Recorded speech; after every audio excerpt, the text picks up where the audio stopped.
some of my old colleagues from probono.org, whom I worked with for many years, Shamika and Margaret. So nice to see you. And it's lovely to see everybody else. I know a whole lot more of you, and to be part of this panel, which I think is of critical importance to people working in the area of women's rights and women's law, because some very interesting questions are going to be raised today.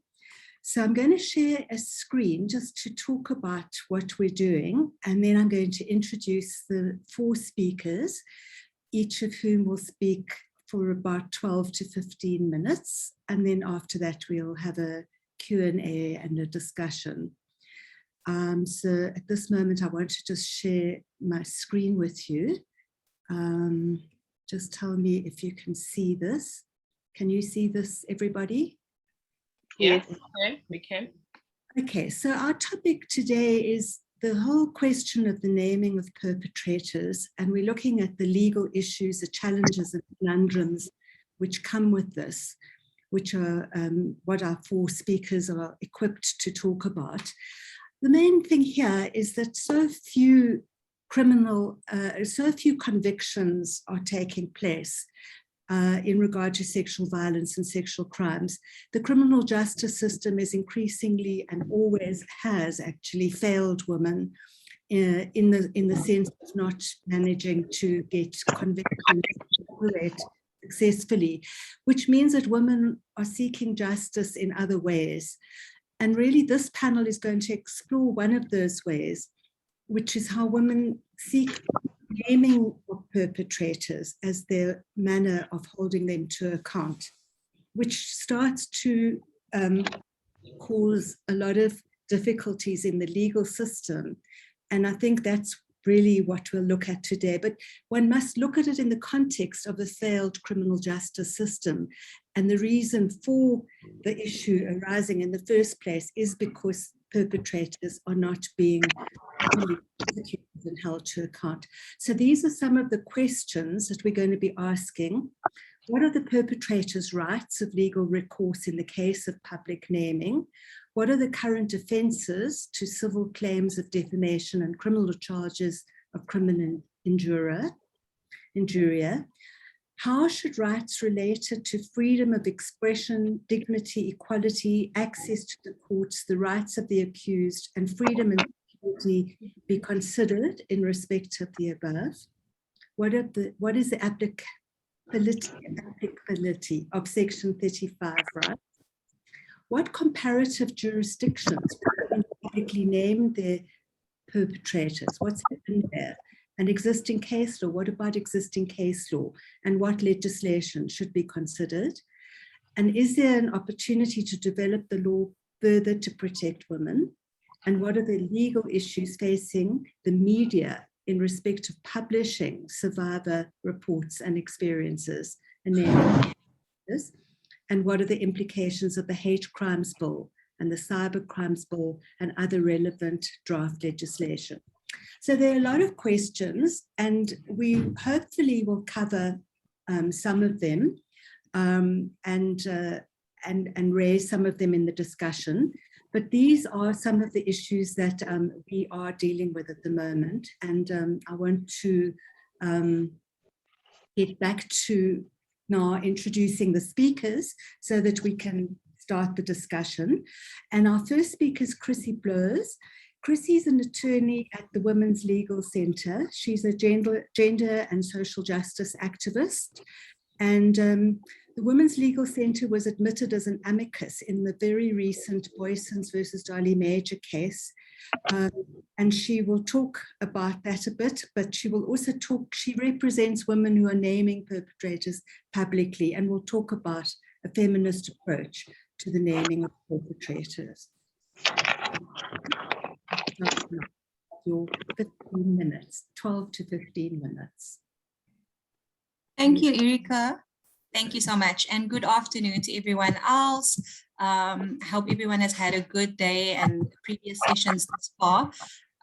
So yeah, I think, Erica, what was so important was how you kicked us off when you spoke about legal issues, challenges, and conundrums in relation to women publicly naming their perpetrators and speaking about their experiences.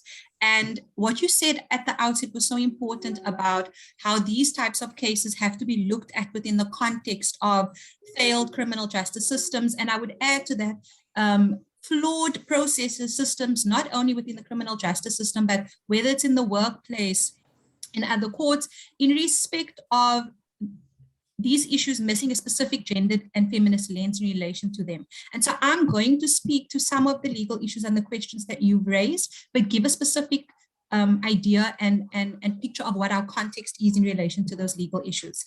And I think it's important to say at the outset that we can all acknowledge that there's been a global movement in the past years where women have chosen to speak publicly and name their perpetrators of sexual assault, whether it has occurred within relationships, within communities, within the workplace.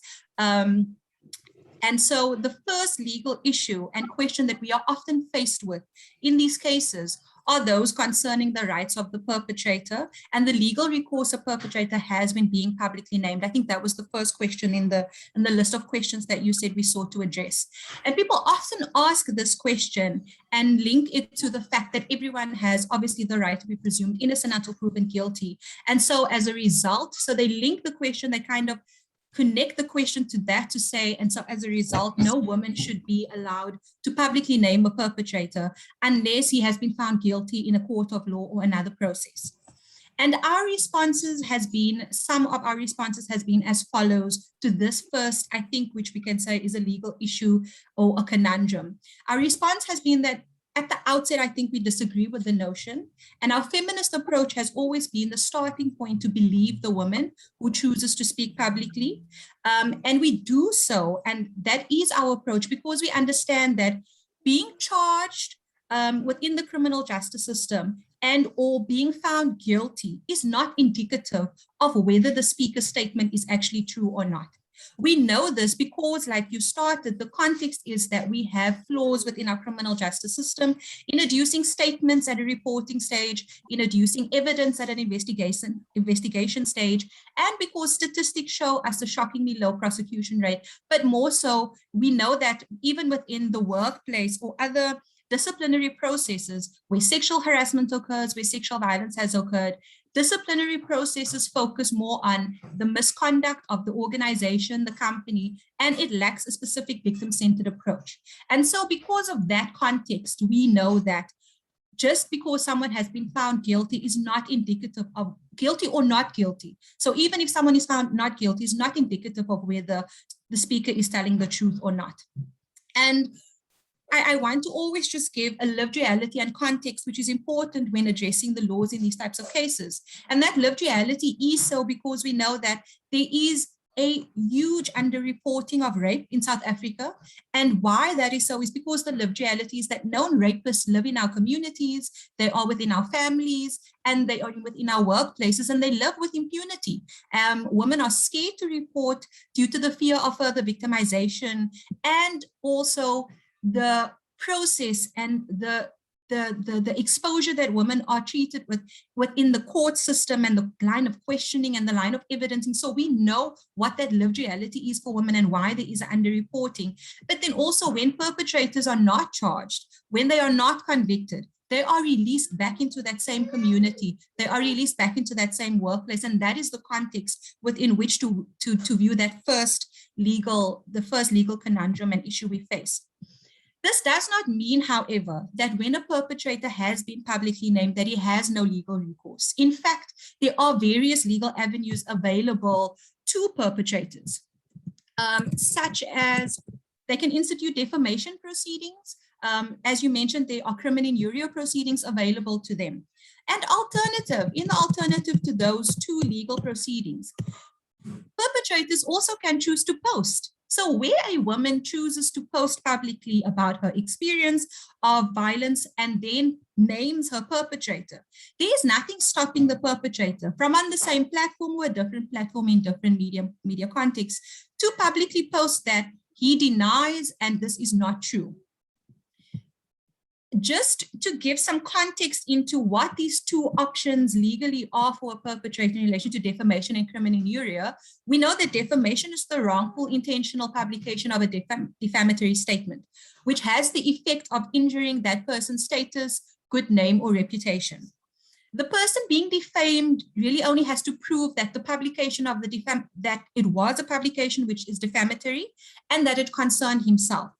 Once this is proved, there is a rebuttable presumption that that publication is wrongful and was intentionally made. And the onus then shifts to the woman who posts about that, the perpetrator, to show that the publication was justifiable.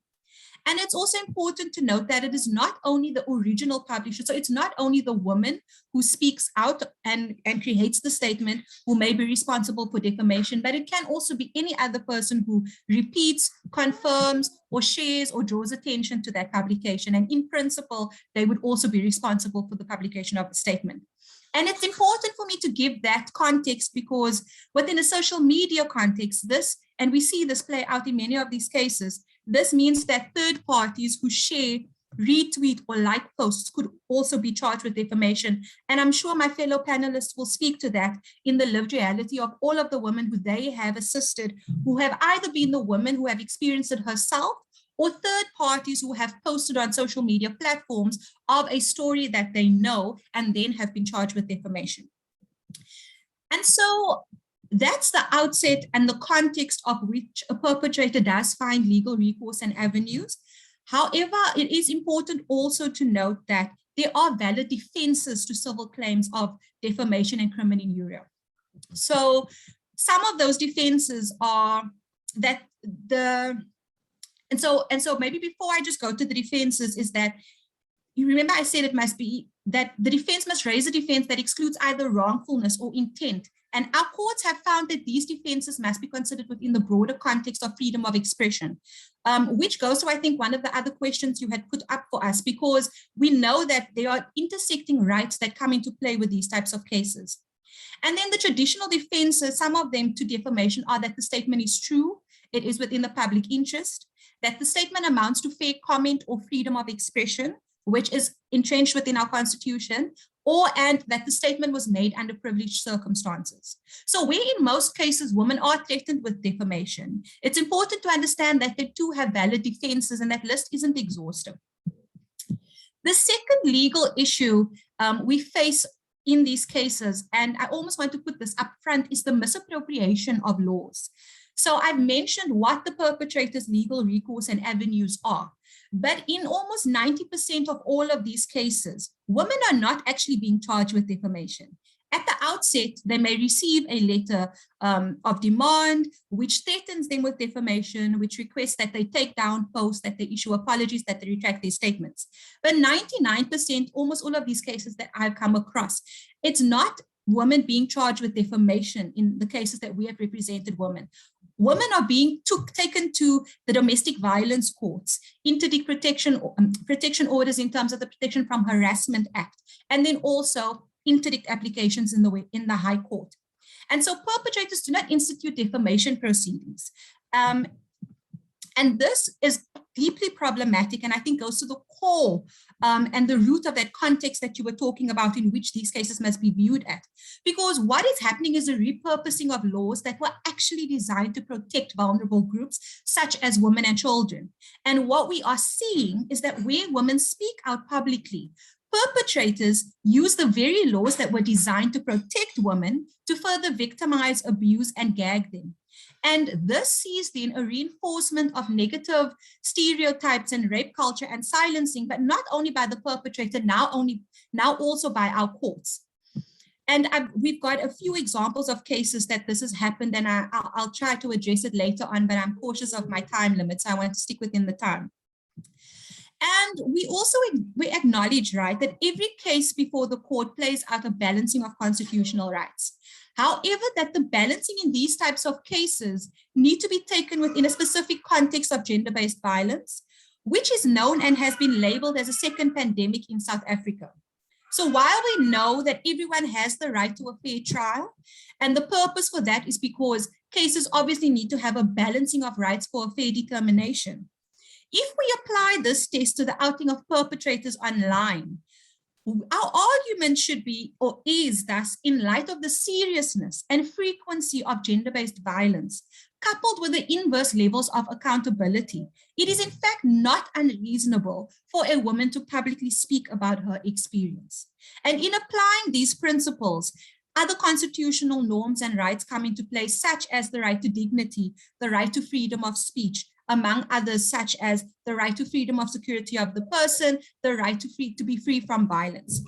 And it is possible then that a court may find an admittedly defamatory statement justified in order to give effect to some of these other constitutional values.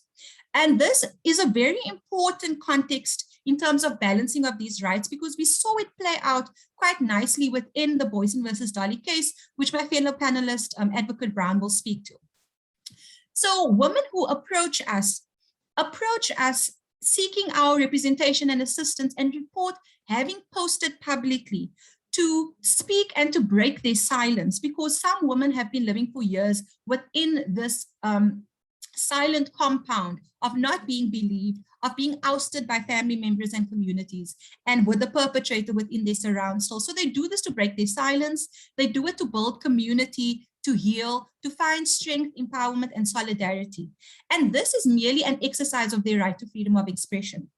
But I think the other legal challenge and conundrum we also find within these cases is that women, there's a trope, and it's often the picture painted that women are painted out to be malicious, that they are angry, and that they are resentful.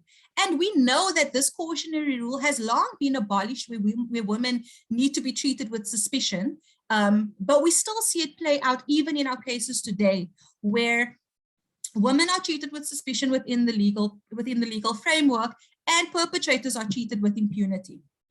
And so it is not necessarily the case that the law always needs to be changed to accommodate public speaking, because that is another legal issue that many people have brought up is, does the law need to be changed? Does the constitution need to be changed? Because are women allowed to publicly speak, right?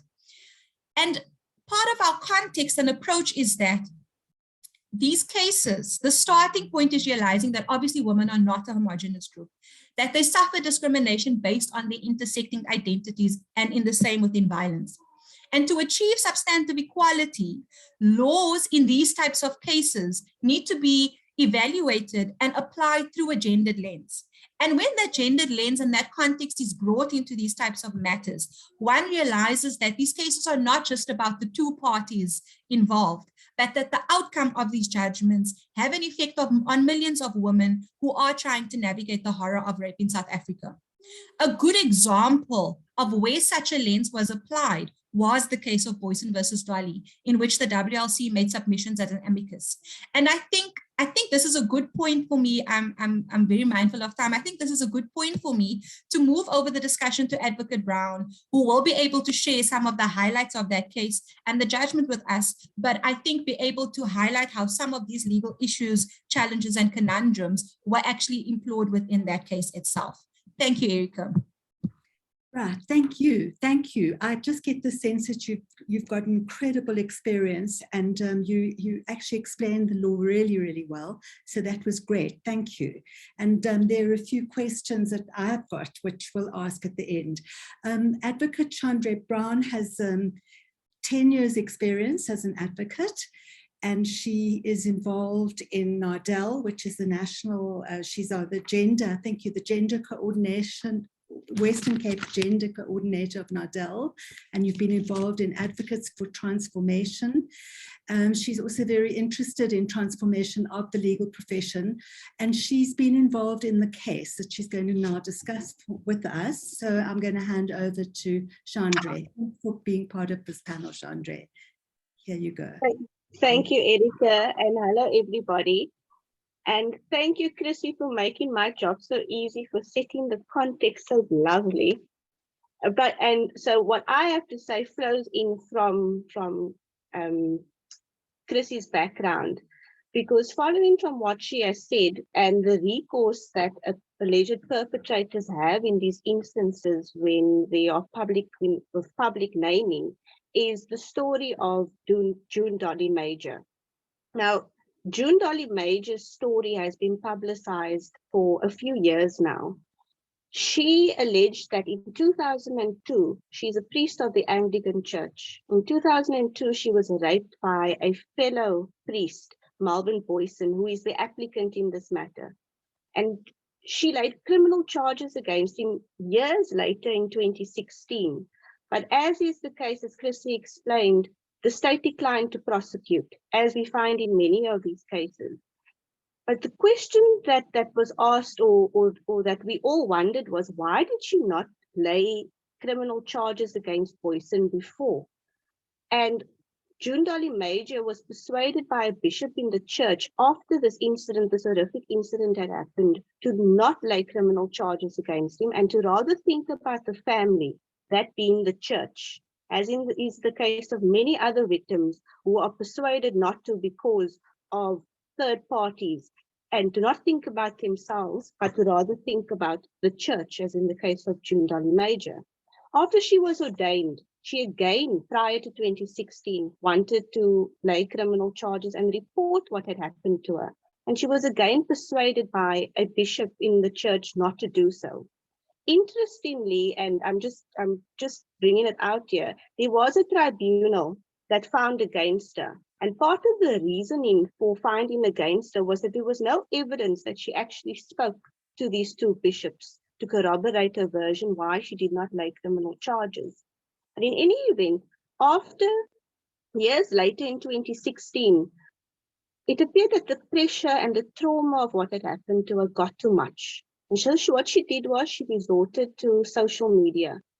Prior to social media, she first she did a hunger strike because she wanted recognition and she wanted support from an institution, being the Anglican Church, that she had devoted her life to. And to her, she felt that she was shunned, she was stripped of her dignity, she was not believed, she lost her job, she lost everything because of speaking up about what had happened to her. So she went on a hunger strike and she decided to post. That was the start of her social media engagement surrounding Malvin Boyson, her experience with the Anglican Church, and the rape culture that she wanted to identify within the church and within the country, but mainly within the church, because according to her, there were many other victims who were unable to speak out because they were silenced by the church. So she, from 2016, publicly named Malvin Boyson as a rapist. And without any complaint, she continued posting for many years. So I just got received a message that somebody can't hear me.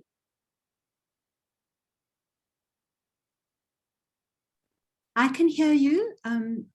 Well, I'm not sure who isn't hearing you. Yeah, sent me a message to say she can't hear me. Oh dear.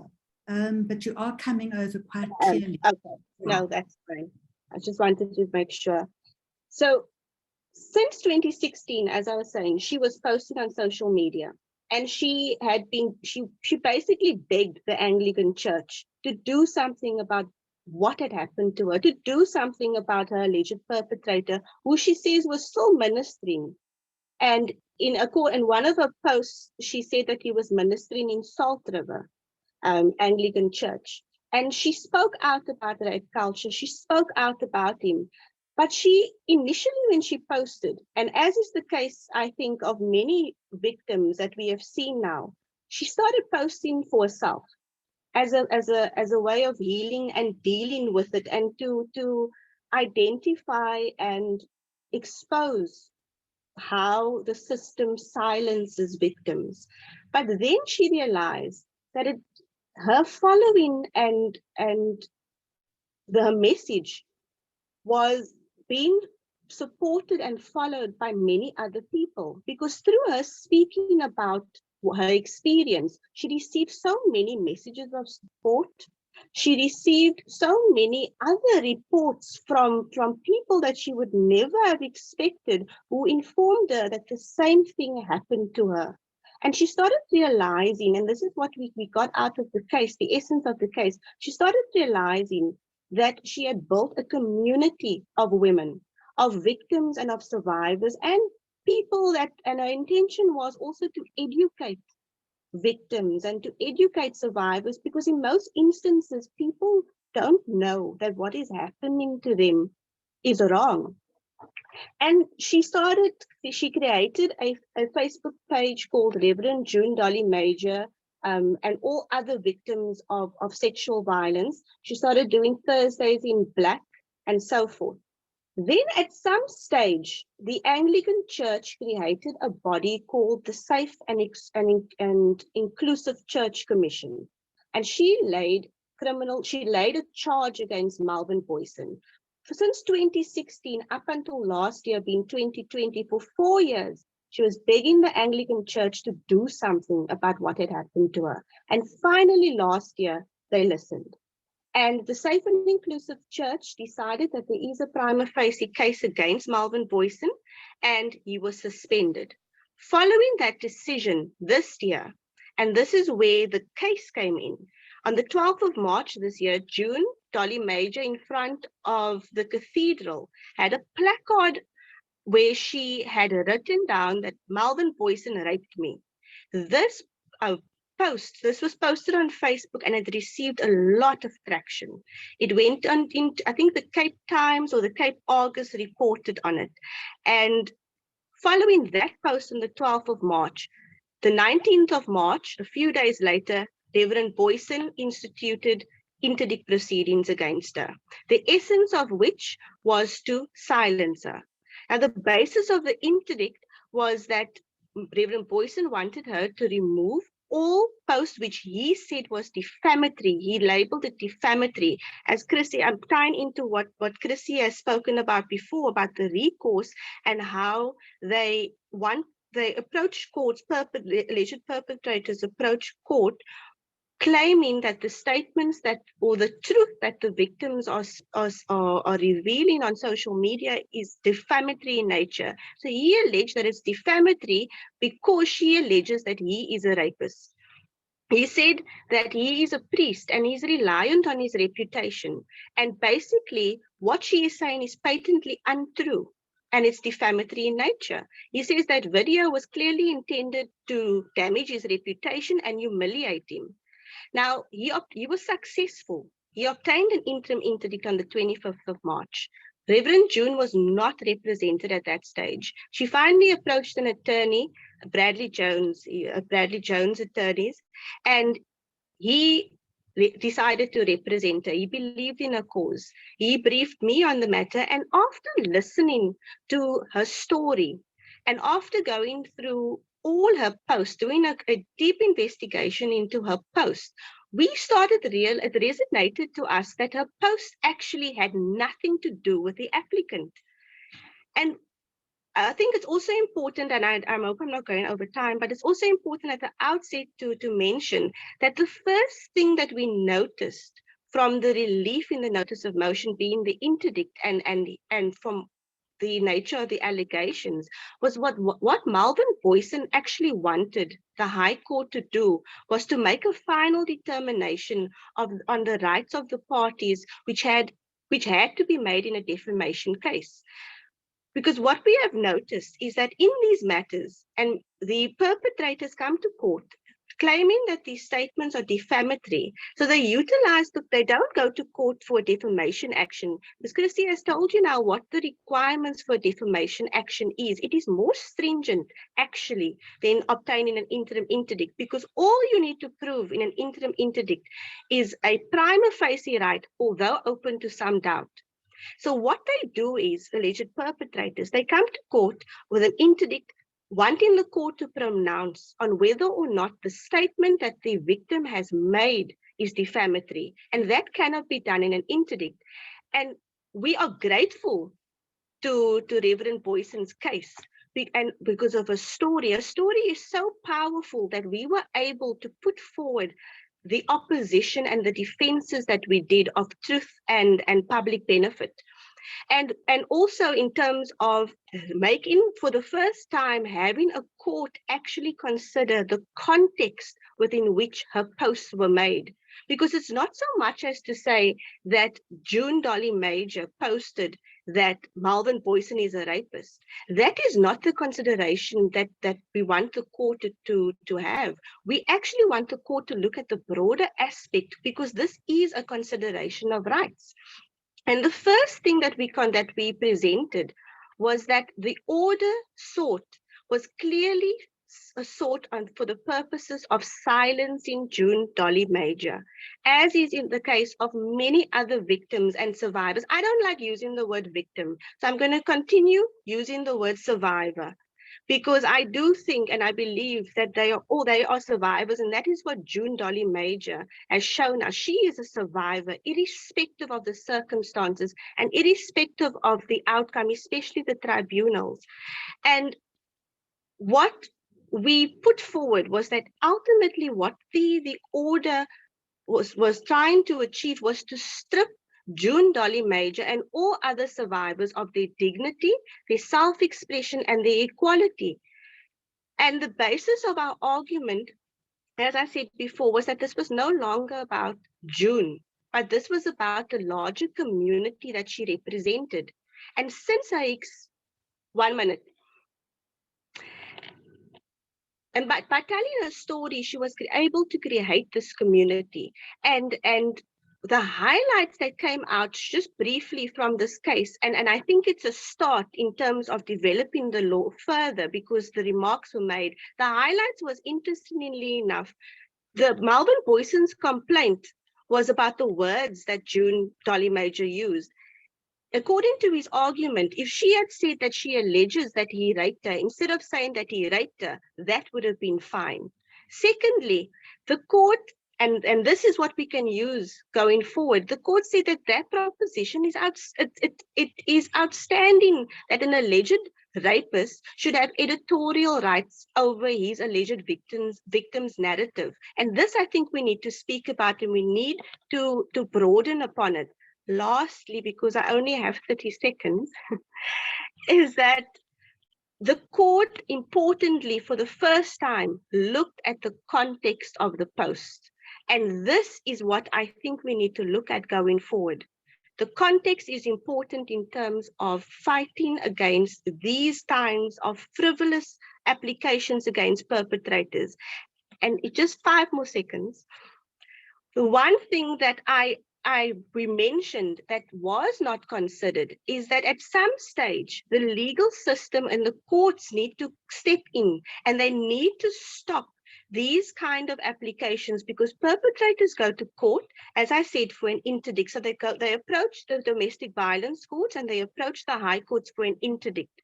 And at some stage, we need to have a definitive set of rules and regulations as to how exactly mentioning that an application, that words are defamatory, how that should be regulated. Because we cannot use a defamatory statement and then say that because she said I'm a rapist, I now have a right to an interdict. I think that we need to speak about, but I think we can keep that for the discussion. That was fascinating, and I think the discussion really needs to go into that a little bit more. I just want to make sure everyone gets a chance to talk, but we'll have enough time to go back to that, because I think what you're saying is absolutely critical, which is the way in which interdicts and domestic violence and harassment cases in the lower courts are gagging people. And I think that's key. And also, I think it's quite technical, the discussion on defences to defamation and defamation. So it might be worth getting a few more questions in on that when we have our discussion in a few minutes. At this stage, I want to introduce the next speaker, who's Advocate Brenda Madubisa Pajibo. And she's one of the founders of Wise for Africa, which is an organization, which is an advocacy organization, which is advancing women's rights in different forms. She's an advocate as well as a mediator. And this organization, Wise for Africa, is a very interesting organization, and it's also setting up a legal defense fund shortly to deal with, I'm not sure if it has already, deal with sexual harassment cases, sexual violence cases, and give women legal representation in those sorts of cases. So Brenda, I would like you to switch on your camera And it's on Madam Moderator. Great, there you are, Brenda. Here you go. Thank you. Good afternoon, and thanks to Chrissy and Chandra, because they've laid down the foundation. And I'm going to give you 3 cases so that you understand and take it back to what Chrissy and Chandra said, especially what Chrissy gave us the foundation, and almost everything that we are discussing this afternoon centers around what she said earlier on. Now, our first encounter with the name and shame was in 2019, when the Help Survivor tweet came up. A group of young women, most of them were from universities, decided to set up a Twitter account called Help Survivor. And what they were doing was that they were receiving messages from victims and survivors of sexual violence. And the survivors were writing out the stories of what happened to them. And but they were not saying who the women were, right? So the story, they then transport that information onto Twitter, and it's a list of close to 9,000 men who were outed by this Twitter account. Very interesting, because what we picked up was that most men knew who the women was without the women saying who they are. Quite interesting, right? So the women don't say, I don't say, I'm Brenda saying that you so-and-so violated me. However, the men who were being mentioned could tell who the women were. And in that way, it tells you that they knew, and all these things were true about them.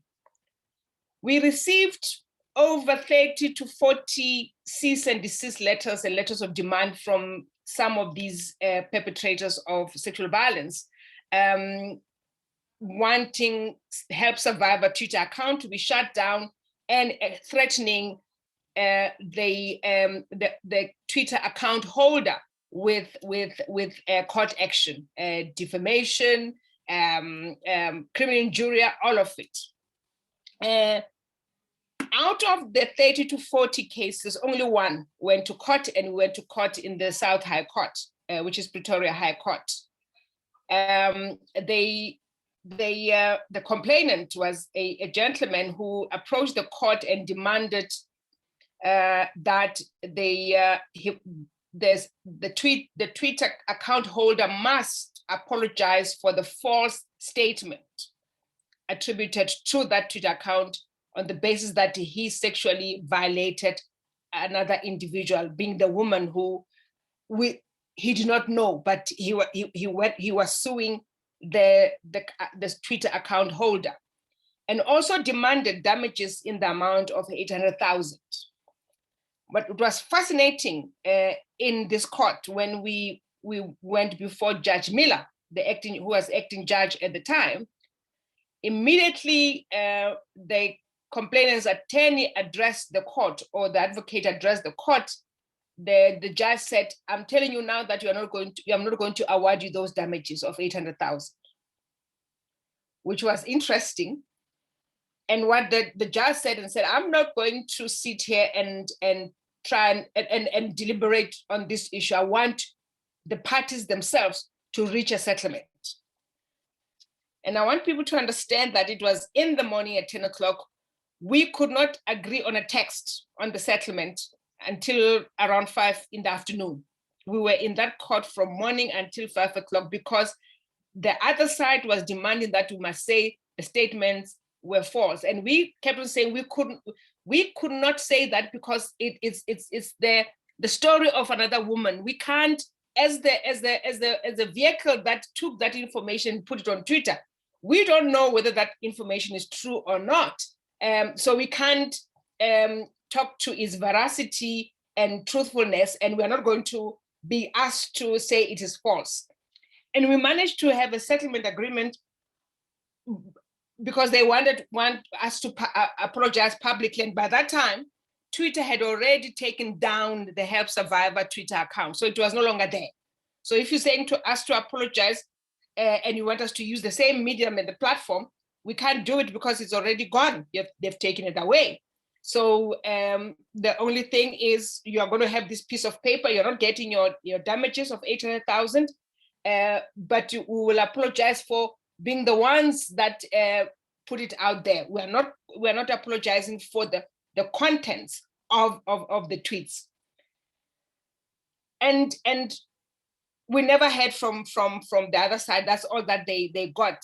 But almost all the 40 cases, we responded with on the cease and desist and the letter of demands. We responded to say, we are ready. If you wish to take us to court, we will await your papers. And nothing happened to date of all those cases that were threatening women with action. But I must also say this to the participants at this discussion, that what was interesting, those so-called applicants or those who believe that they were defamed went to the police station on a day. Let's assume they go in this morning. By the following day, the police were knocking at women's doors. That's how swift the police were. And we had to accompany almost all these women to the police stations for them to make their statements, because once that happens, you bring fear to most women.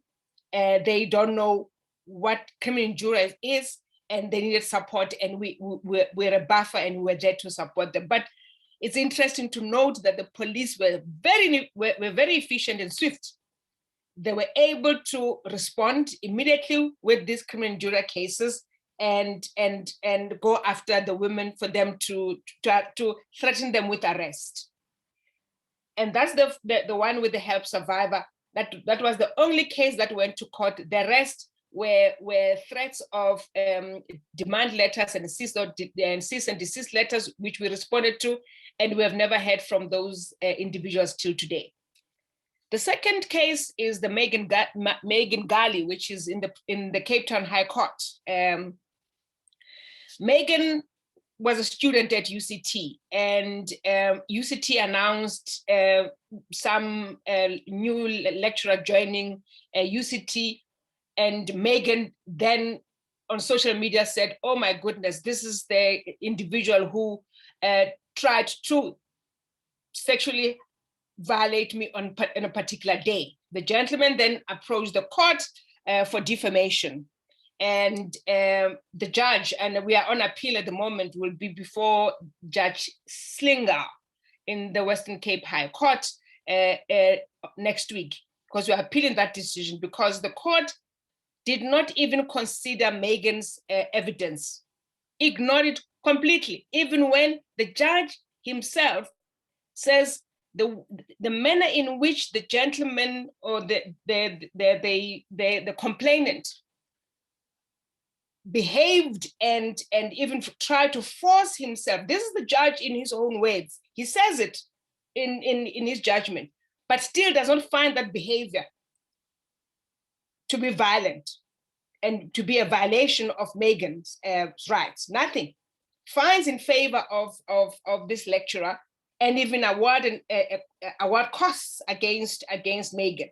So we're appealing that, and we're showing how the court erred, and we're also dealing with the costs. And we're taking the same approach that Chris has spoken about. I mean, this approaching South African courts, it requires activism, and you blend activism with law and try and force people to think differently and not be scared to articulate some of these issues sharply as we are doing. And it makes them very uncomfortable, because if you've got judges who have been sitting in these courts comfortably, not being challenged, they don't take kindly to all of that. And in fact, you see, even in their reactions, the whole patriarchy coming out when they're sitting in these courts, because you start to push them and force them to think differently. And I think we need to continue to push the envelope so that discomfort is dealt with and they start to get out of their comfort zone and think differently with how we are approaching these cases. So the Megan Galley case is on appeal, and we're putting a strong argument, and we're going to challenge the decision taken by Judge Slinger. The third one that we're busy with is Madikizela and the DJs. This is DJ Fresh and DJ Euphonic.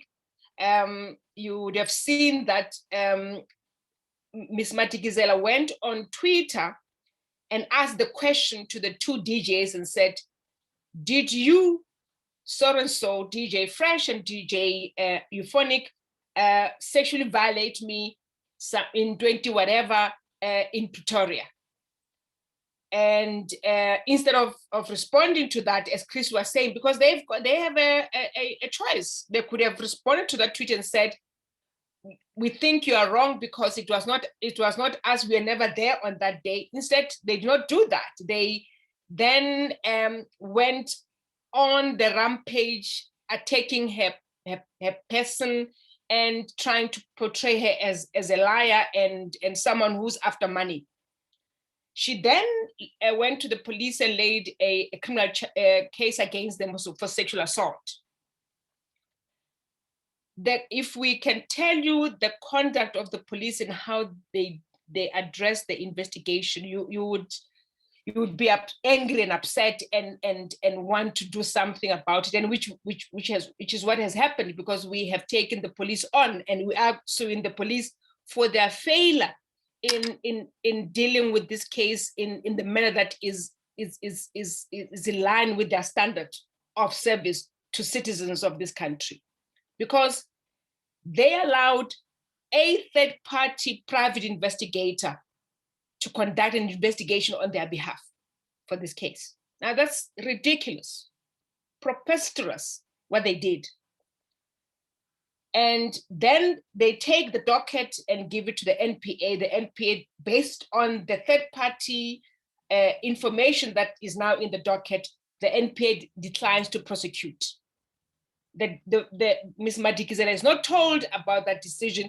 She gets it on Twitter through the DJs themselves, now celebrating that the case is not proceeding. They're excited, and they continue to blast her and talk about her credibility and say she's a liar, she's everything else, and she's after money. We then lodge a complaint with the South African Police Service, and they then ask us to have a meeting with them, and they bring the entire team from the FCS unit in Gauteng, and agree in that meeting that they are going to get to the bottom of what happened in how the police handled this case. This is all last year. To date, nothing has happened. We have not heard from the South African Police Service, and that's why I'm proceeding with suing them for damages, because there's nothing coming from them, and we are not going to waste our time. But then the DJs then decided to lay a charge of criminal injury against her. Once the matter was, once the prosecution declined to prosecute, they then decided to lay criminal injury against her and believed that she was lying and all of that. And only a couple of weeks ago, in fact, 2 months ago, the NPA came back and declined to prosecute that case, right? We had already lodged a defamation case against them, which case is still to be heard before the North High Court against them for defamation in how they projected Ms. Madikizela on Twitter. Same way that and we use the same arguments that they normally use against women, so we're doing the same so that they understand what their actions do to many victims and survivors of violence, that behavior and using their social capital on Twitter. Because once you look at the number of people who follow them, those people who follow them also then get into the fray and start to attack the woman, right? And so that's where we are. The last one, which is I really wanted to reference it to what Chrissy said earlier, is the Noma Gigaba matter and how we approached it, because we brought in gender-based violence into that case, and tried to demonstrate the conduct of the Hawks and how they, one, went into a house. Is there something wrong?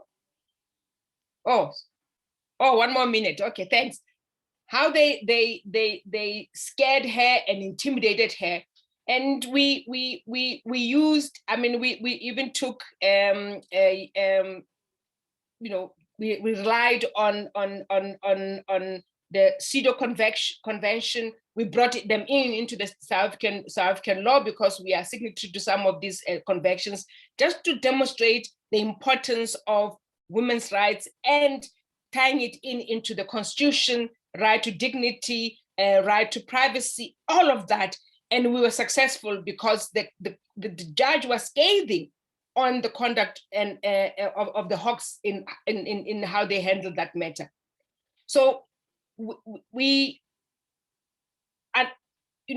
talk about justice in this country, and the sad part is that justice in this country is prohibitively expensive, right? So if you have many women who've got good cases that must be pursued, but they don't have the resources to do so, they suffer in silence, and where they believe that they could challenge what has happened to them, they can't, because they can't afford it. And our activism and doing this work has to start in earnest and continue to ensure that we find ways of shining the light on gender-based violence, but also bring in a feminist approach into the law, and forcing this patriarchy that has been sitting comfortably on the bench. I mean, at the magistrate court level, it's worse, the thinking at the magistrate court level. So we have to, all of us, start to bring in this angle of a different jurisprudence into our courts, to be able to bring in a fresh thinking around cases of gender-based violence and sexual violation. Thanks. Wow, sure. I could listen to you for about 2 hours. It is so much information that you've just had to go through so quickly. What an interesting lot of information, and quite devastating, actually, hearing what you've said. I mean, we really need to have a full day on this, because I think it's absolutely critical that we are seriously thinking about this stuff, and especially your last point, that we need to have people around like you and others who are available to help women in these situations. But that the cases that you've gone through are absolutely devastating. Thank you very much. Very, very interesting, and very hard to listen to this stuff and get, and feel any hope. Anyway, now I'd like to introduce our fourth speaker, our last speaker, and then we'll have time for discussion, because I think there will be just a lot of questions. I certainly have some. This is Mandisa Kanyile. She's from the Total Shutdown movement, and also the director of Rise Up Against Gender-Based Violence. She's the co-convener as well of the Generation Equality Gender-Based Violence Action Coalition. And she also was involved in the Gender Summit, which arose after Total Shutdown in 2018, that was involved in the drafting of the National Strategic Plan for Gender-Based Violence, which is, we hope, starting to be implemented. And she's going to talk about the lived experience of women who name perpetrators. So where are you? I hope you're on somewhere. Mandisa, is she here? I am here, but I might disappoint the entire floor because I just got load shedded and my battery is low. So the chances of me being able to finish what I start are very low. So I'm apologizing in advance to everyone if I get cut off mid-conversation. But as Erica introduced me, my name is Mandisa, and I run a small organization called Rise Up Against Gender-Based Violence. And we do three things. One, we provide direct support to women living on the street as a vulnerable group to GBV. We have an emergency evacuation service for survivors of GBV. So when you decide that you want to leave and you can't do so safely, you call on us, we help you pack, we bring the South African Police Service and we remove you from the home. And the third thing that we do is behavioral change programs, currently with the focus on men and boys and specifically within the tavern environment, so in the alcohol space. Now, for me, I am not a lawyer. I do not work within the criminal justice system. I may have studied 2 years of law, but that's as far as it goes. I'm a university dropout, so there's that one. So I'm not going to be coming in from that perspective, but kind of speaking to the journey that we've walked on social media within the feminist movement as it relates to what does it look like to call out and also to encourage cancel culture. Now, there's a huge debate currently around cancel culture, and it stems very much from the naming and shaming of perpetrators and seeing what does social consequences of gender-based violence actually look like. I'm sure all of us are aware of what's happening with R. Kelly at the moment, Harvey Weinstein. In the South African context, we can talk about the likes of the Danny Jordans. We can talk about what happened specifically in the university context in 2017. Kamvelihle Goba was named on social media by his girlfriend at the time for date rape. We saw a situation where a campaign was launched to support her, which started with hashtag I believe her, and a counter campaign was also launched to support him. And the fights that took place between the two camps for a very long period of time and kind of diluted what was really going on and actually discouraged her continuing with the case via the criminal justice system because she felt that she wasn't going to be believed and that the case was going to end in nothing. We've seen domestic violence cases, and Brenda can speak a lot to this, the likes of the Given Curries, the likes of Babes Wodumo, very public cases in particular, where there was kind of like a trial by media, where the survivors themselves went back to the perpetrators, and you kind of saw the other side of toxic masculinity, where they're like, you guys need to basically mind your own business and these things take place and not call it out, and discouraging cancel culture based on that. Because if the survivor themselves can take this person back, why are you then telling us to stop listening to their radio station? Why are you telling us to stop buying their music? Why are you telling us that we need to create social consequences when the survivor themselves doesn't feel that there need to be consequences for this particular perpetrator? I also have experienced the other side of the coin when it comes to this. Strangely enough, through our Tavern Dialogue initiative, we do dialogues in taverns as a behavioral change program, specifically targeting men. And in one of our taverns in Cape Town, a gentleman, it was the weirdest thing though. It doesn't normally happen that they actually close off the tavern for the duration of the dialogue, but this one did, because it was a close-knit group of men who decided that they wanted to share something with us. And initially we started the conversation, and next thing, 4 or 5 men just burst into tears. And we're like, what's going on? And they're like, we had a situation in this community. And they pointed to one of the elderly men that was sitting with us and said, this man was accused by his daughter of sexually violating her. This took place because there was a divorce dispute with the mother, and the mother then weaponized the child in this case. The child later came forward and said, no, these were false allegations and it didn't take place. So when she did make the allegations, the community acted on it, and they burnt his house to the ground with him inside. He still had injuries when we approached them, and they were talking about how at some point he was actually living in the tavern itself, and the men in the tavern were the ones that were looking after him financially, emotionally, etc., because there were no resources available for falsely accused individuals. And what does cancel culture look like in that context? I know I'm coming up with a lot of questions versus answers and solutions. And that's very deliberate, because I want us to raise these issues. I want us to talk about what happens in situations where the perpetrator isn't actually a perpetrator.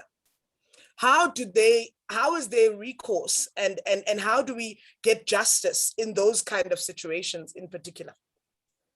So again, my battery is about to disappoint me, so I'd like to cut this very short.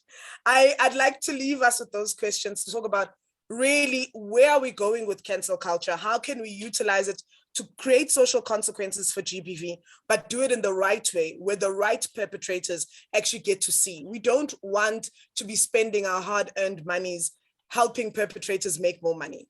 At the same time, we don't want to be taking meals out of people's mouths who are being falsely accused of these atrocious acts. So I'll pause there for now. Thank you so much.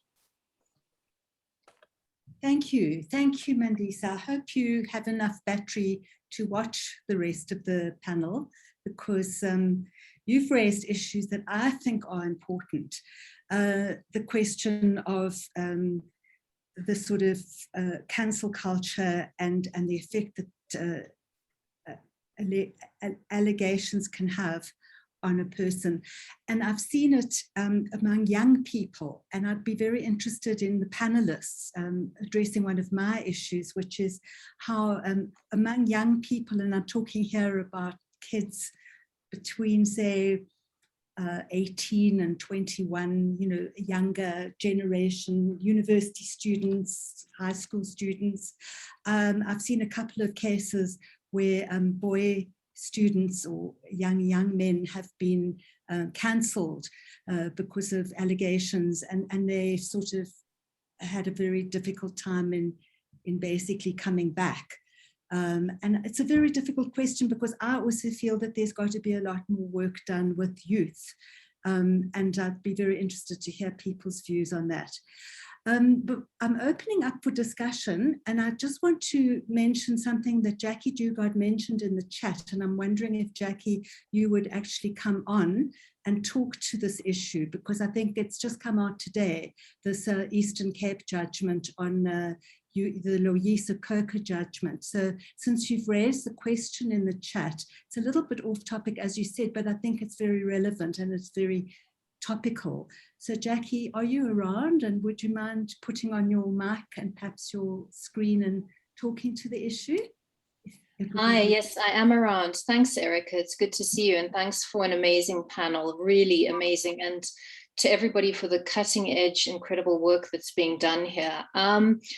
I didn't want to sort of kick off with this in case it's interrupted the flow from the presentations, but I felt like, you know, we do as feminists need to address this and to figure out what can be done. I mean, I know that I'm talking to people about op-eds, you know, what can be done about this type of a judgment, which, just to fill people in case anybody hasn't seen it, is an appeal. It's a upholding of an appeal. And unfortunately, it was acting Judge Tembeka and Gukai-Tobe, and which is obviously extremely disappointing for many of us. And the judgment is effectively entrenching an idea that if you consent to foreplay, you're consenting to penetrative sex. And I've watched a few discussions on Twitter, etc., and people are saying, well, you know, maybe that's being too harsh on the judges.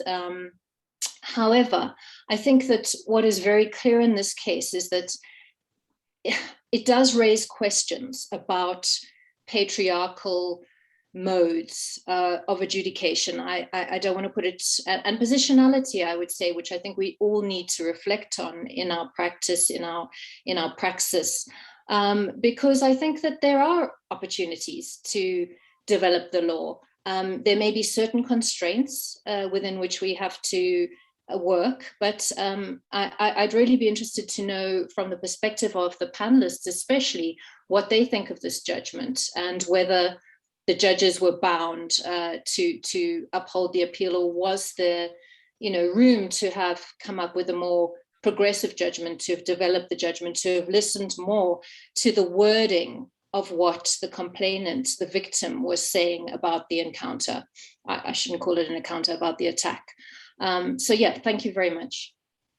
That's great. I don't know if people are putting up their hands, but you can if you'd like. Otherwise, just put your screen on and I'll see you. Siam, I see you put your screen on. Do you want to comment on this or on anything? Yeah. Yes, I think the panelists will most probably, have a comment on this, but I agree with what Jackie is saying. We need to be able to look at all of these underlying assumptions.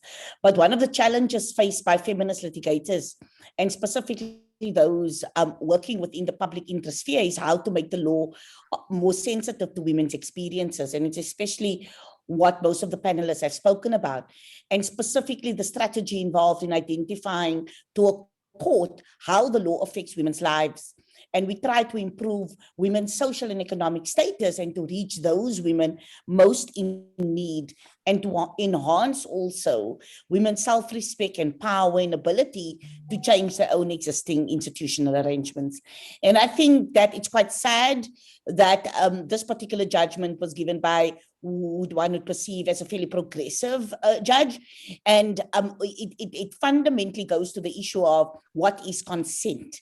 And I think that many of us have worked on the sexual offences, around issues of consent, the issue of rape, the issue, and this is an exceptionally regressive judgment, notwithstanding, all the other issues around appeal, etc. We need to be able to say from a feminist perspective that it's a regressive judgment. Yep, absolutely.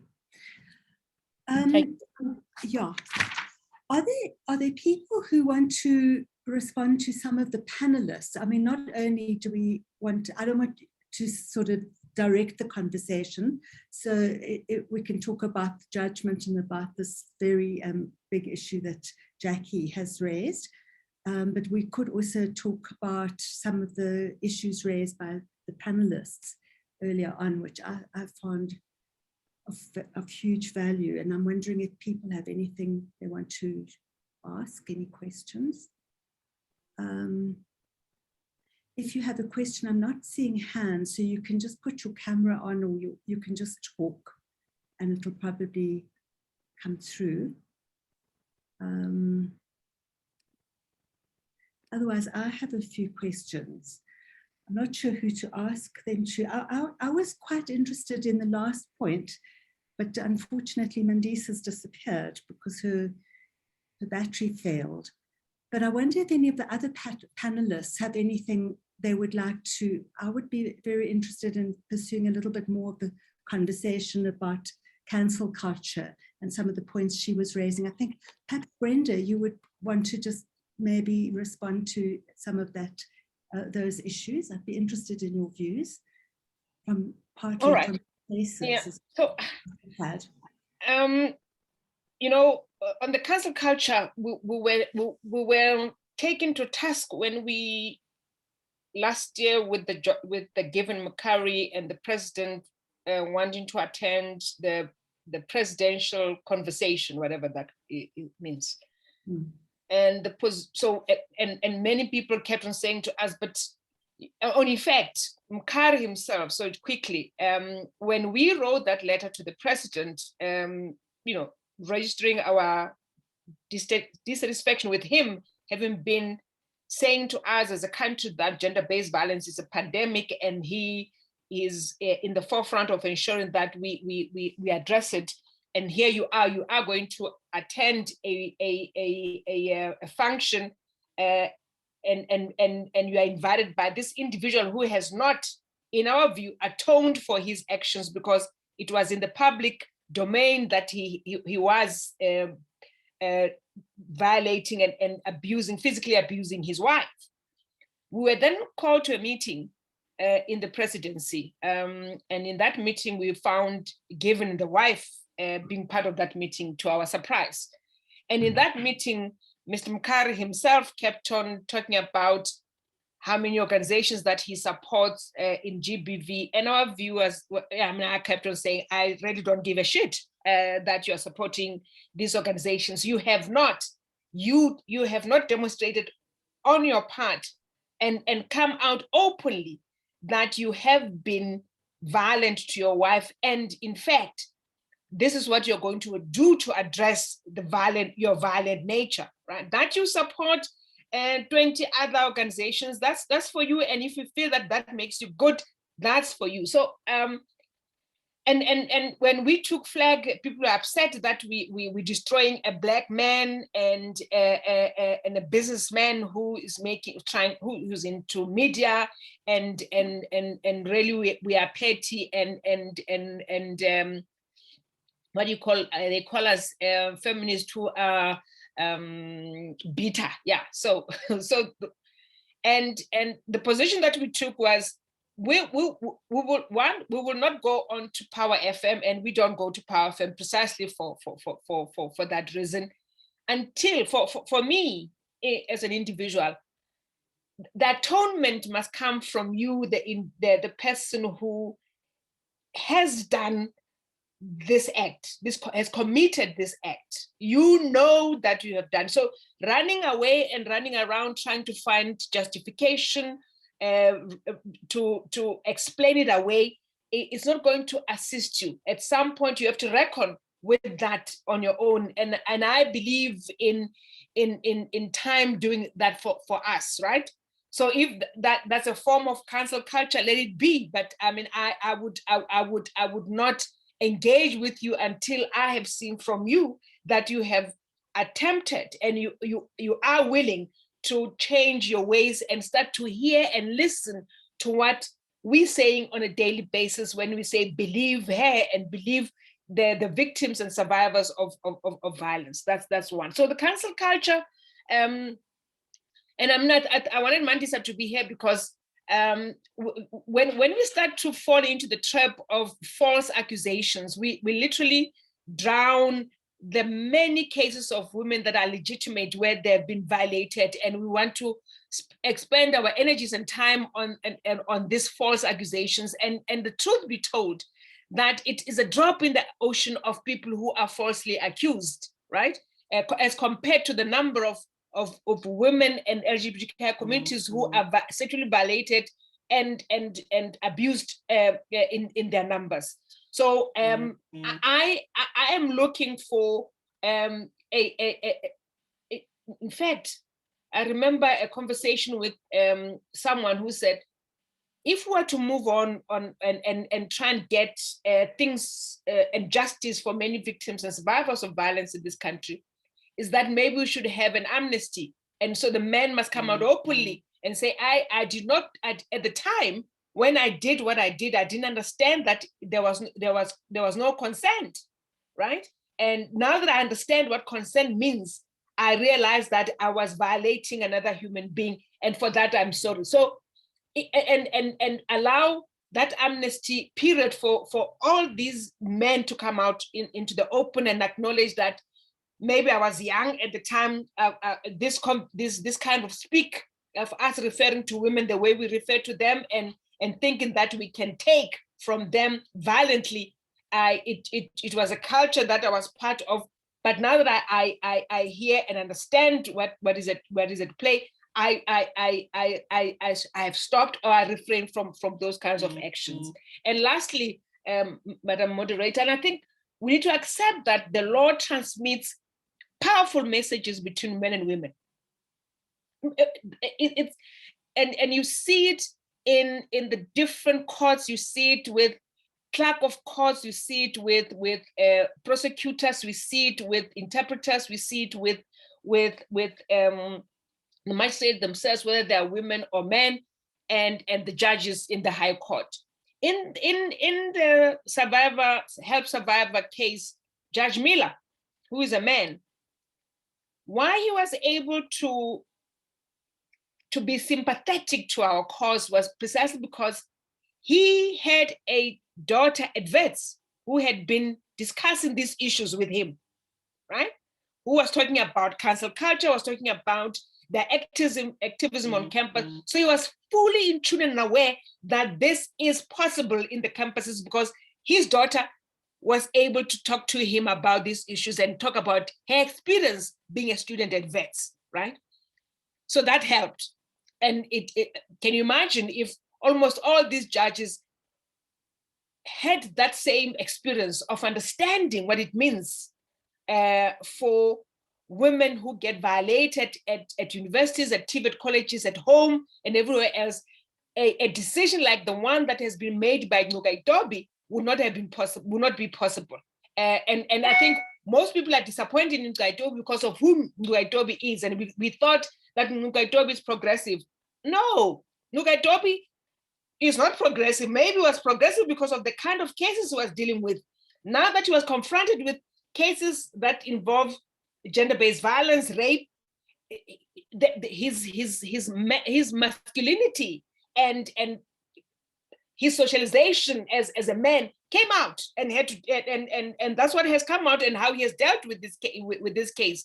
In as far as concerned, fondling and foreplay, once you agree to that, you have agreed to be raped, and that's the message that he's sending out there into the open, and he has to be challenged. And we need to, out of this process, we need to meet as a matter of urgency, as activists, as feminists, on how we are going to deal with that case, so that we don't find ourselves in that situation again. Thanks, Madam Moderator. Thank you. No, I mean, there's nothing to say. You know, many progressive men who've been dealing with, you know, incredible land cases and similar cases have turned out in different situations to have absolutely no ability, none whatsoever, to understand or, you know, be able to understand these issues, and in very senior positions, legal, as lawyers and as judges, and it's very distressing. Chrissy, I see your hands up. I'm going to let you speak now, please. Hi, Erica, thank you. I just wanted to pick up from where Brenda left off. In relation to the point that Mandisa raised at the end around cancel culture, I fully agree with Brenda. If we're going to start to entertain at the outset cancel culture, it's a regressive approach in relation to the balancing of these types of cases. Like Brenda said, right, then we have to start entertaining false accusations. And I picked up on that specifically because in the case of Boyson versus Dolly, when we were admitted as an amicus, that was one of the things that Boyson's attorneys used and legal counsel used against us, saying, yes, you're bringing this context around gender-based violence and it's a pandemic in South Africa, but you know, what if like Boyson is innocent and his rights and the balancing of that, and this could be a false accusation, she's being malicious, and Chandra can speak more to that. And our specific approach to that was that in relation to false accusations, like Brenda mentioned, that statistic is very low. I think the statistics are unclear in relation to what false accusations actually is because of the lack of definition around what a false accusation is. So, for example, in these types of cases, what do people perceive as false accusations? Do you think a false accusation is when she's lying? Or is a false accusation that she reported it to the police, but then they never charged the person because they didn't have enough investigation? Or is a false accusation the person was charged, but he wasn't convicted, so when he was found not guilty, it's a false accusation? So do you understand the problematic context in which these false accusations then exposes itself within these types of cases? Because what is a false accusation? When does a false accusation present itself in the context of a flawed criminal justice system, like we said at the outset? And so if the starting point is that's problematic, that takes away from the lived reality and the context.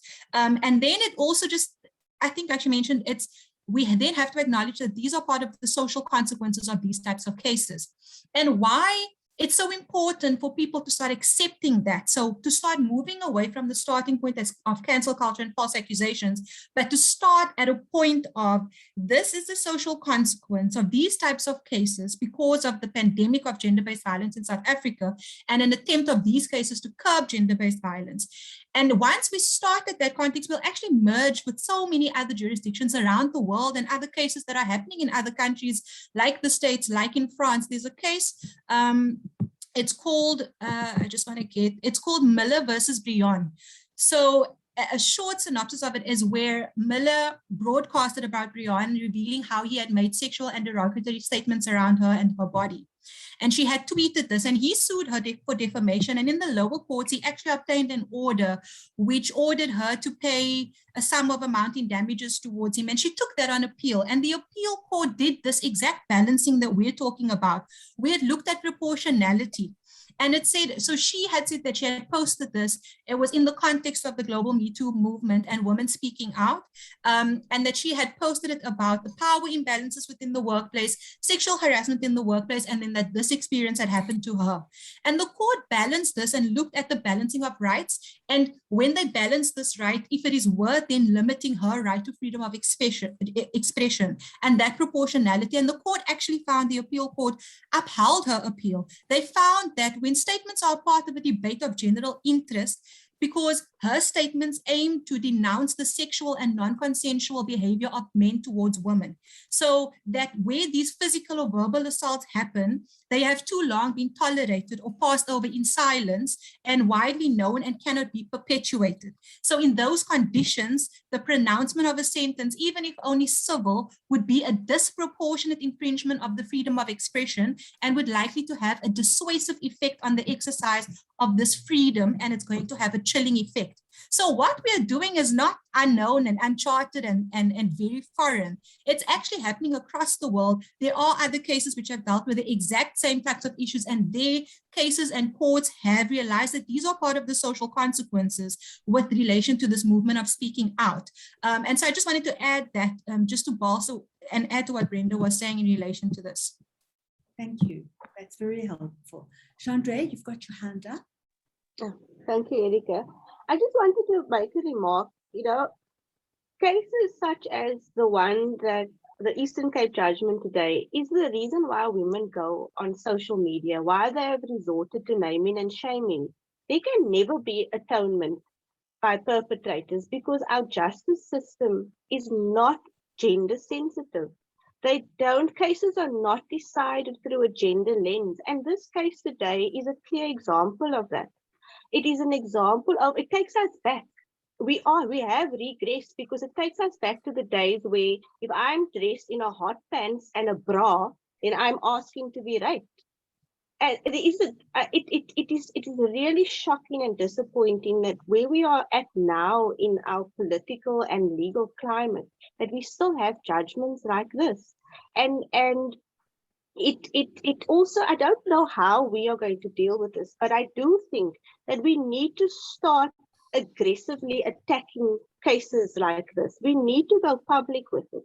And you know what, the interesting fact that came out of the Boyson case that I should have highlighted, the interesting fact is that Boyson has been posting since 2016. She has revealed, not Boyson, sorry, June Major, she posted since 2016 about what had happened to her. She spoke about other incidents of relating to Reverend Boyson and other of sexual assault that he had committed. And not once did what she say actually affect him. It never affected his job. It never affected his family life. It never affected his personal life. So the question that I asked myself then is, if she had been posting for 4 years about this and it has been publicly it's in the public knowledge, it has been known for so many years, then what harm do these perpetrators actually suffer by the posting of survivors on social media? Because I haven't actually seen any perpetrator come out to tell us that because she said I'm a rapist, this is what has happened to me. It appears that the public perception, and this is because of the courts failing women and failing survivors, and because of the stance that the courts have taken, that there is actually no negative public perception against these perpetrators. The only people who have actually been persecuted are those that have posted. So at some stage, we need to, and I agree with the previous speakers, we need to start having more of these conversations. And we need to decide, how are we able to actually transform the judiciary, to force the judiciary to become more gender sensitive? Because cases like this, and I there's no better word to use, but it repulses me because it sets us back. All the work that we have done as organizations and as legal practitioners, we've actually put in a lot of work here to try and change the system. But there's a problem with the type of judges that are being appointed then. And perhaps we need to start educating the judiciary instead of trying to educate litigants. Yeah, I mean, just on that point, we've just been through the whole JSC interviews, you know, for the Constitutional Court and the rest. There hardly any, in fact, there were none, there are no gender questions. There's nothing really being discussed in those interviews around the gendered perspective of those potential judges, men and women. And I think that's very problematic because it's exactly what you're saying. The type of judges that are being appointed are not seeing things through a gendered lens at all. It's very worrying because I just listened to them, the last interviews, and I mean, there's nothing that comes up. It's quite sad. Yeah. It is. It just replicates itself. Mm. I wanted to ask you a question, since there are no other hands at the moment. I work, you know, in the setting of an organization, of a company, of a corporate or an institution, which has employees, and there's a duty of care.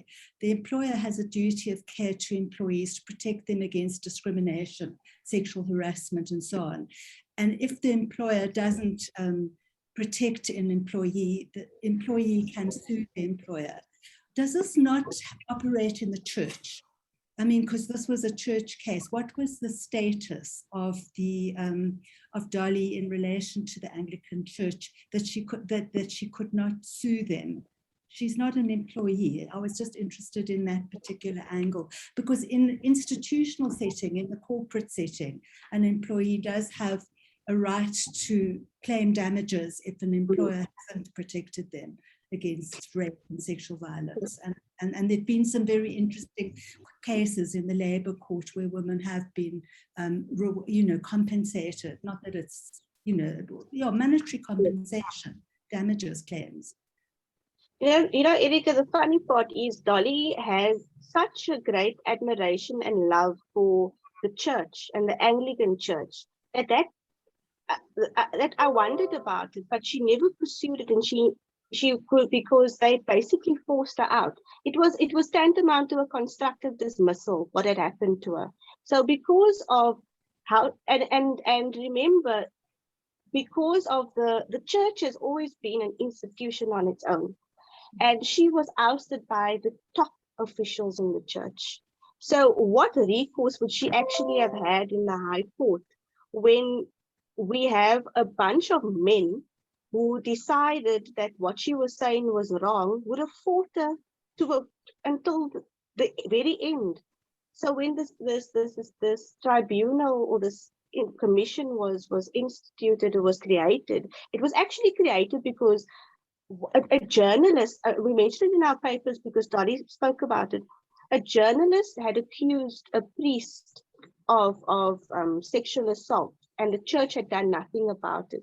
He went to a bishop and basically forced the church's hand. And because it was a man forcing the hand of another man, and that is why it was this commission was created. So to answer your question, I don't think that we should look at it as a normal employer-employee relationship, because Dolly was fighting. It was David versus Goliath, and she would have been shunned more than what she already was. I don't know. It's quite sad, but I am very happy that Melvin Boyson launched the proceedings. I'm very happy that June Dolly Major has the story that she does.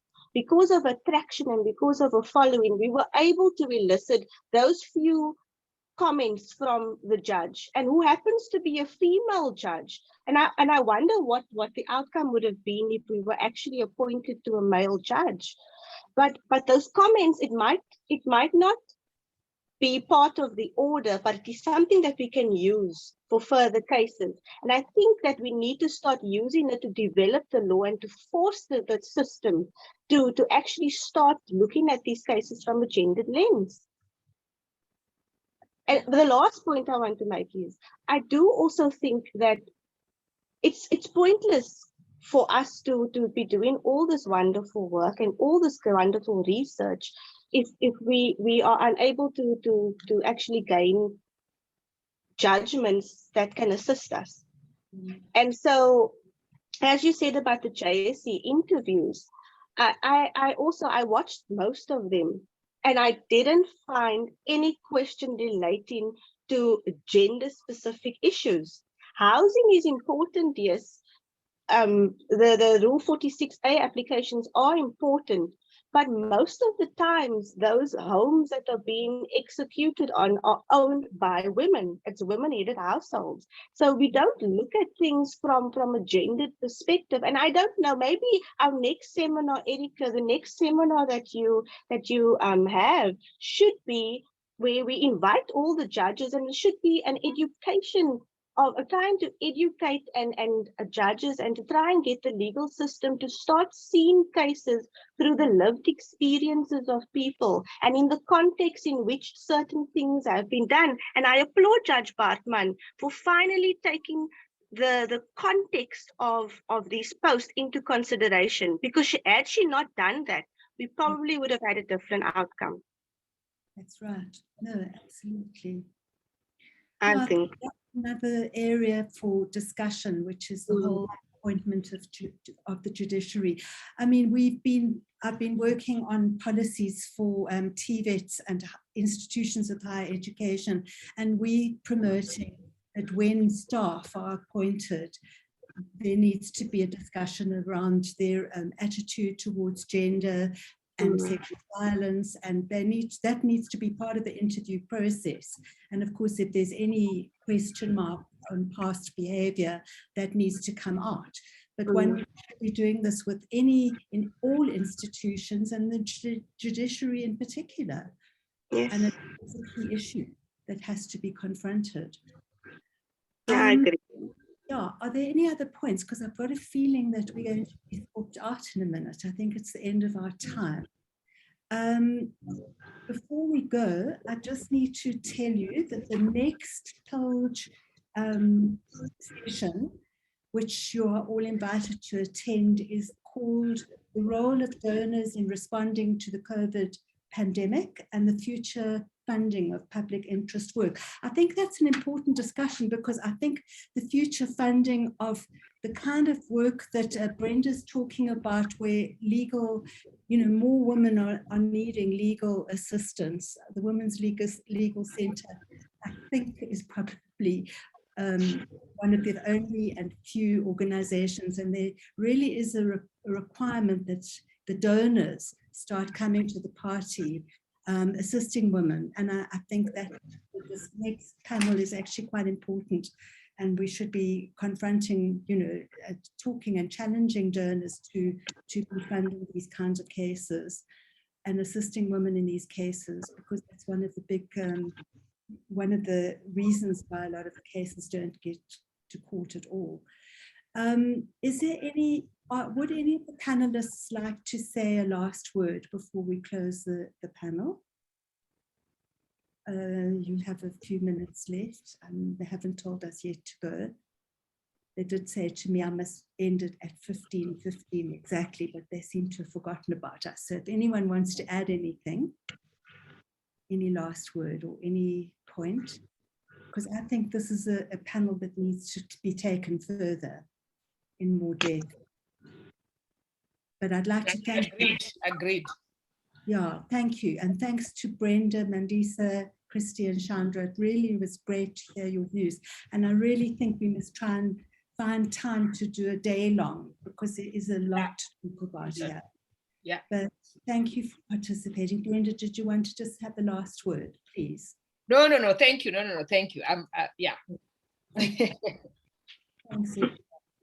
And please, if you have any extra messages, you can just add them in the chat. We'll just leave. Hi, Erica. Yes, hello. There seems to be a hand from Siham. I'm not sure if it's an old hand. Siam. Last word. Siam? I think your hand is still up. I think it's an old hand, Erika. Old hand, but you can have the last word, because you put the panel together. No, maybe Erica, before Siham comes in, Jackie mentioned, I don't know whether it was Jackie or it was Chandra, Yes. whether we're going to issue a are we going to have a statement around this judgment, or even about some of these cases where we're making some headway? And maybe we should look into that. I mean, we still have to read the judgment in its entirety first before we can opine. But for me, coming out of here, there has to be some work that needs to be done, and engagement with the broader South African public.